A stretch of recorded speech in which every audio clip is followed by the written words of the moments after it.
Assalamualaikum warahmatullahi wabarakatuh. Ketemu lagi dengan saya, peluang bagian pertama. Pada video bagian pertama ini, kita akan belajar definisi peluang, komplement suatu kejadian, dan frekuensi harapan. Untuk materi kejadian majemuk, insya Allah akan saya bahas di video bagian kedua. Oke, langsung aja kita bahas materinya.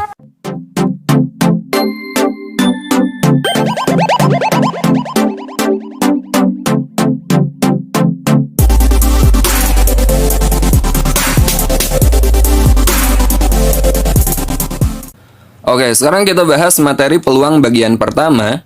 Kita mulai dari definisi peluang.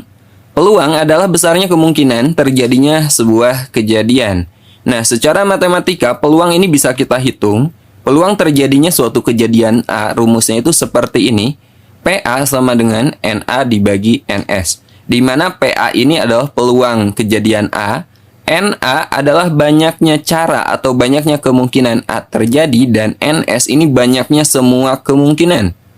NA dan NS ini bisa kita cari menggunakan konsep kaidah pencacahan yang udah kita pelajari pada video sebelumnya. Teman-teman masih ingat kan tentang permutasi dan kombinasi? Ini akan kita gunakan lagi di materi peluang ini. Nah, rentang peluang ini ada di antara 0 sampai 1. Peluang suatu kejadian itu lebih besar atau sama dengan dari 0 dan kurang dari sama dengan 1. Ketika peluang suatu kejadian 0, itu artinya kejadian itu mustahil terjadi. Dan ketika peluangnya 1, itu pasti terjadi. Untuk lebih jelas, teman-teman perhatikan contoh berikut ini. Sebuah dadu dilemparkan 1 kali. Berapa peluang muncul jumlah mata dadu yang merupakan bilangan prima? Oke. Teman-teman tahu kan dadu itu ada 6 sisi ya. Jadi kalau kita lempar suatu dadu, kemungkinan bilangan yang muncul itu seperti ini. 1, 2, 3, sampai 6. Ya, di sini yang ditanyakan adalah peluang muncul jumlah mata dadu yang merupakan bilangan prima. Misal kejadian A adalah kejadian muncul jumlah mata dadu yang merupakan bilangan prima. Kita lihat, dari 1 sampai 6 bilangan primanya mana aja? Ini kan, 2, kemudian 3 prima juga, dan 5, ini prima juga. Jadi, banyaknya kemungkinan A ini adalah kejadian muncul prima, ada berapa? Ada 3 kan? Bilangan 2, 3, atau 5. Jadi, NA, banyaknya kemungkinan A, banyaknya kemungkinan muncul bilangan prima, itu ada 3. Sekarang kita tentukan NS-nya. NS ini banyaknya semua kemungkinan. Ketika kita melempar sebuah dadu, banyaknya semua kemungkinan ada 6. Ya bisa muncul angka 1, 2, 3, sampai 6. Gitu kan? Jadi peluang muncul prima berarti NA dibagi NS. PA sama dengan NA dibagi NS. 3 dibagi 6. Berapa? 1/2. Nah, jadi peluang muncul jumlah mata dadu yang merupakan bilangan prima adalah 1/2. Oke, kita lanjut ke contoh kedua biar lebih jelas. Oke, sekarang kita bahas contoh kedua. Dari 7 orang pria dan 5 wanita akan dipilih 4 orang secara acak. Berapakah peluang 4 orang yang terpilih, 3 diantaranya pria dan 1 orang wanita? Oke, sekarang kita coba selesaikan permasalahan ini. Di sini ada 7 orang pria dan 5 wanita. Jadi saya tulis aja gini ya, 7P, 5W. Sementara yang dipilihkan 4 orang, ya. Kita akan memilih 4 orang dan pertanyaannya berapa peluang dari 4 orang ini, 3 diantaranya adalah pria. Jadi dari 4 orang ini berapa sih peluang yang terpilih adalah 3 pria dan 1 wanita. Oke, misalkan kejadian A adalah kejadian terpilih 3 pria dan 1 wanita. Kita akan mencari NA. NA ini banyaknya cara yang terpilih adalah 3 pria dan 1 wanita. Jadi di sini kita gunakan kombinasi, teman-teman. Kenapa kombinasi? Kita akan memilih 3 pria dari 7 pria yang ada. Ketika kita memilih 3 dari 7, itu kan tidak diperhatikan urutannya ya. Jadi kita gunakan kombinasi dari 7 diambil 3. Kemudian kita akan memilih 1 wanita dari 5 wanita yang ada. Kali kombinasi dari 5 diambil 1. Oke, nah kemudian untuk menentukan NS-nya, untuk menentukan NS kita akan memilih 4. Dari berapa? Dari total semua orang ini. 5 tambah 7, 12 kan? Jadi kita akan memilih 4 orang dari 12 orang yang tersedia tanpa memperhatikan apakah dia pria atau wanita. Jadi NS-nya banyak semua kemungkinan adalah memilih 4 dari 12 orang yang ada. Oke, sekarang kita akan menghitung peluangnya. Peluang kejadian A atau peluang terpilihnya 3 pria dan 1 wanita adalah NA dibagi NS. NA-nya yang ini, kombinasi dari 7 diambil 3 kali kombinasi dari 5 diambil 1. Kemudian NS-nya yang ini, kombinasi dari 12 diambil 4. Sekarang kita gunakan kombinasi yang udah kita pelajari.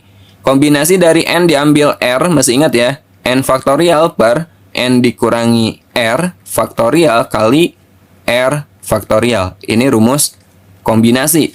Jadi kombinasi dari 7 diambil 3 sama dengan 7 faktorial. 7 dikurangi 3, 4 kita faktorialkan, kali 3 faktorial. Kombinasi dari 5 diambil 1 itu 5 faktorial, dibagi 5 dikurangi 1 kan 4. 4 faktorial kali 1 faktorial. Kemudian dibagi kombinasi dari 12 diambil 4. 12 faktorial per 12 dikurangi 4 itu 8 faktorial kali 4 faktorial. Oke? Nah, sekarang kita ubah 7 faktorialnya, kita ubah jadi kali mundur ya. 7 kali 6 kali 5 kali 4 faktorial. Berhenti di sini, karena di bawah udah ada yang sama. Jadi ini kita coret aja. Kemudian 5 faktorial juga sama, ini kita ubah menjadi 5 kali 4 faktorial. Ini juga kita coret aja ya. Oh ya, 3 faktorial itu kan artinya 3 kali 2 kali 1 kan? Berapa? Nilainya ternyata ini 6. Jadi ini kita coret juga dengan 6. Kemudian yang bawah 12 faktorial ini kita ubah menjadi 12 kali 11 kali 10 kali 9 kali 8 faktorial. Berhenti di sini karena di bawah udah ada yang sama. Kita coret. 4 kali 3 kan 12. Ini kita coret dengan 12. Kemudian 10 kita bagi 2 aja, ini jadi 5 ya. Nah, sekarang kita peroleh 7 kali 5 ini 35. Ini 5 ya. Kemudian yang bawahnya 11 kali 5 kali 9. Jadi 35 kali 5 per 11 kali 5 kali 9. Ini sama-sama 5, kita coret juga. Sama dengan 35 per 11 kali 9 itu 99. Jadi jawabannya, peluangnya adalah ini. 35 per 99. Untuk soal yang lebih menantang, silakan teman-teman lihat link di deskripsi. Saya akan membahas 5 soal masalah peluang yang muncul di seleksi perguruan tinggi seperti UTBK, SBMPTN, ataupun SIMAK UI. Oke, sekarang kita lanjut ke submateri berikutnya, yaitu komplement suatu kejadian. Jika peluang suatu kejadian A adalah PA, maka peluang komplement kejadian A adalah PA pangkat C atau PA aksen. Ini adalah penulisan komplement. Maksud dari komplement suatu kejadian, ini kejadian sebaliknya teman-teman. Misalnya saat kita melempar sebuah dadu, jika A ini adalah kejadian munculnya bilangan prima, maka A komplement muncul bilangan bukan prima. Jika A ini adalah muncul bilangan ganjil, maka A komplement adalah muncul bilangan genap. Jelas ya? Komplement itu kejadian sebaliknya. Nah, secara matematika rumus dari peluang komplement suatu kejadian A, PA pangkat C ini sama dengan 1 dikurangi peluang A. Untuk lebih jelasnya, perhatikan contoh berikut ini. Peluang seseorang diterima di PTN idaman adalah 0,54. Berapakah peluang ia tidak diterima di PTN tersebut? Ini kan peluang diterima kan? Ini peluang diterima, ini PA-nya nih. Yang ditanyakan peluang tidak diterima, peluang sebaliknya. Berarti di sini yang ditanyakan adalah peluang komplementnya. Jadi kalau PA-nya sama dengan 0,54, maka peluang tidak diterima atau peluang A komplement itu 1 dikurangi PA. 1 dikurangi 0,54. Berapa tuh? 0,46. Ini adalah peluang dia tidak diterima. Oke, contoh lagi. Oke, sekarang kita bahas contoh kedua. 7 orang duduk mengelilingi meja bundar. Berapakah peluang 3 orang tertentu tidak akan duduk berdampingan? Oke, kita jawab. Misalnya kejadian A adalah ketika 3 orang selalu berdampingan. Sementara di sini yang ditanyakan tidak akan duduk berdampingan. Artinya kejadian sebaliknya kan? Jadi kalau misalkan kejadian A ini 3 orang selalu berdampingan, maka ketika tidak akan berdampingan itu adalah komplementnya. Ya. Nah, sekarang saya akan menghitung kejadian A dulu. ketika 3 orang selalu berdampingan, kita gunakan permutasi siklis ya. Di sini ada 7 orang. Jadi kalau misalnya ini meja bundarnya, kemudian ini 7 orang tersebut. 3 orang selalu berdampingan. Yang 3 orang misalnya yang ini ya. Ini selalu berdampingan. Ini kita anggap sebagai satu elemen ya. Maka di sini ada berapa? 1, 2, 3, 4, 5. Jadi di sini ini kita anggap sebagai 5 elemen. Sekarang kita gunakan permutasi siklis. Ingat rumus permutasi siklis itu sama dengan N dikurangi 1 faktorial gitu kan. Ini udah kita pelajari di kaidah pencacahan. Jadi kalau ini ada 5 elemen, maka NA sama dengan 5 dikurangi 1 faktorial. Tapi yang 3 orang ini yang selalu berdampingan, ini bisa bergerakan, bisa saling berpindah, namun tetap berdampingan dengan berapa cara? Dengan 3 faktorial cara. Jadi ini kita kali dengan 3 faktorial. 5 dikurangi 1 itu 4. 4 faktorial kali 3 faktorial. 4 faktorial kan 24. 3 faktorial itu 6. 24 kali 6, 144. Nah, bagi teman-teman yang masih bingung tentang materi ini, sebaiknya pelajari dulu materi permutasi siklis. Linknya saya sertakan di deskripsi video ini. Nah, sekarang kita akan menghitung NS, banyaknya semua kemungkinan. Untuk menghitung NS, maka ini tidak selalu berdampingan. Jadi kita hitung ini berapa orang nih? Ada 7 orang, jadi N-nya itu 7. Jadi NS-nya sama dengan 7 dikurangi 1 faktorial. Ini rumus permutasi siklis. 7 dikurangi 1 itu 6. 6 faktorial itu 720. Maka peluang 3 orang selalu berdampingan adalah 144 dibagi 720. Berapa? Itu sama aja dengan 1/5 kan? Nah, ini baru peluang 3 orang selalu berdampingan. Sementara yang ditanyakan adalah peluang 3 orang tidak duduk berdampingan. Sekarang kita cari komplemennya. Peluang 3 orang tidak berdampingan adalah PA komplement sama dengan 1 dikurangi 1/5. Berapa? 4/5. Ini adalah peluangnya. Oke, sekarang kita lanjut ke submateri berikutnya, yaitu tentang frekuensi harapan. Frekuensi harapan, rumusnya itu sederhana. Frekuensi harapan dari suatu kejadian A itu peluang A kali banyaknya percobaan atau banyaknya kejadian. Contoh, pada pelemparan 2 dadu sekaligus sebanyak 72 kali, berapakah frekuensi harapan jumlah kedua dadu lebih dari sama dengan 10? Lebih dari sama dengan 10. Oke, sekarang kita selesaikan. Kemungkinan jumlah mata dadu lebih dari sama dengan 10, berarti jumlahnya itu bisa 10, bisa 11, atau jumlahnya adalah 12. Jadi kalau kita tulis kemungkinannya ketika jumlahnya 10, bisa aja dadu pertama 4, dadu keduanya 6. Ini jumlahnya kan 10. Atau dadu pertama 5, dadu keduanya 5 juga. Atau dadu pertama 6, dadu kedua itu 4. Ini jumlahnya 10. Atau mungkin juga jumlahnya 11.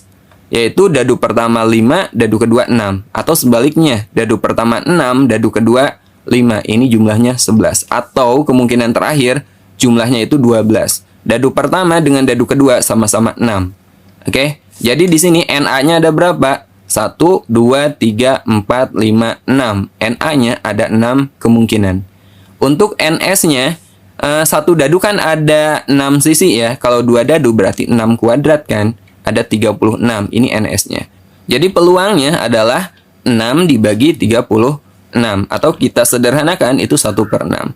Nah, sekarang kita hitung frekuensi harapannya. Frekuensi harapan itu peluang kejadian A kali banyaknya percobaan. Di sini banyaknya percobaan kan 72 kali. Jadi frekuensi harapannya adalah 1/6 kali 72. Ya, 72 dibagi 6 kan 12. 1 kali 12, 12. Nah, ini frekuensi harapannya. Nah, ini artinya dari 72 pelemparan, ada sebesar 12 kali pelemparan kemungkinan munculnya jumlah kedua mata dadu lebih dari sama dengan 10. Contoh kedua, berdasarkan perakiraan cuaca, peluang tidak turun hujan di kota Tasikmalaya selama bulan November 2020 adalah 7/15. Berapa harikah harapan turun hujan di kota Tasikmalaya selama bulan November 2020? 7/15 ini peluang tidak turun hujan ya. Di sini peluang tidak turun hujan. Jadi misalnya kejadian A adalah kejadian di mana tidak turun hujan. Jadi 7/15 ini adalah PA-nya. Peluang tidak turun hujan adalah 7/15. Jadi peluang turun hujan itu kan komplemennya. Kejadian sebaliknya kan. Maka PA komplemen atau peluang turun hujan adalah 1 dikurangi 7/15. 1 ini teman-teman ubah aja ke 15/15, kemudian dikurangi 7/15, kita peroleh 8/15. Nah, ini peluang turun hujan atau PA komplemen.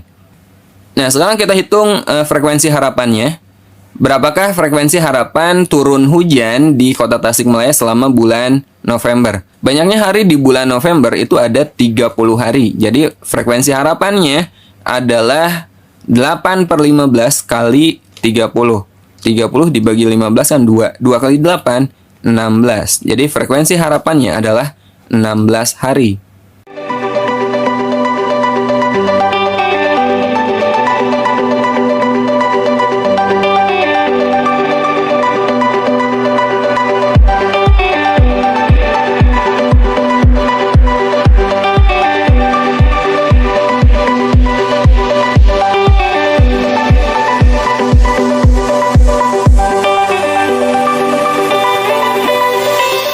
Oke, sampai sini dulu video kali ini. Sampai ketemu di video berikutnya.